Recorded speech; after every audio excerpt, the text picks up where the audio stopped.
So guys, always be keen on this kind of plugs. You can see like this Harrier, it has got a check engine, but the problem is random misfire. I'll show you because of such kind of plugs. It was installed with generic Densos, not even genuine. So what we are going to do is to install genuine plugs, and then the error codes will be complete. It has got a random misfire error code on it because of the spark plug. A very simple job inakuwa a mountain because of installing generic things, unaona.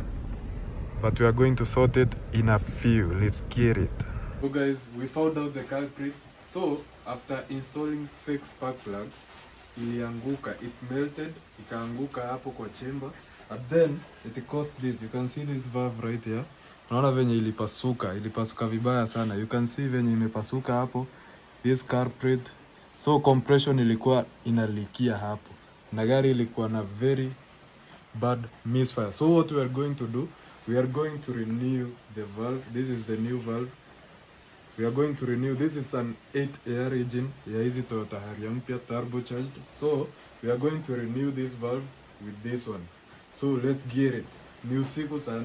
So usiku sako, we are here. Lazima tumalize hii shughuli.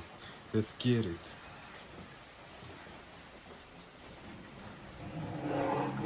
So you can see, hii ni side ya valves juu. You can see how it is. Ndio hii valve yetu. So tunataka tuweke zikuwe kama hizi zingine, tufungilie kwa gari igurume. Na tunasikia ati the pen is mightier than a sword. Yo. So guys, we have already placed the gasket on the engine.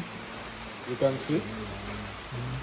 We have already placed the gasket, and this is a cylinder head, this one right here. So we are going to place it on the engine and then tighten it to the correct top specification. Tuwekele kwa gari, alafu tugurumishe. It's already at night, as I was saying. Usiku sako.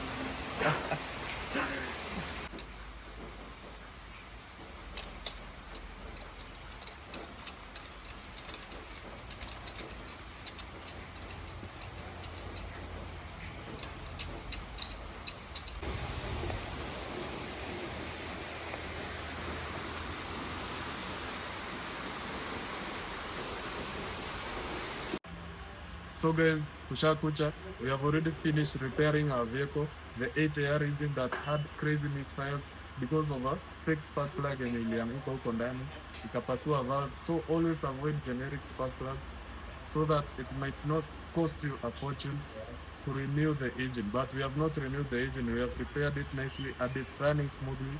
You can see it's running very well, and now masaa sasa ni ya road test, and then we release the vehicle to the owner. Thank you.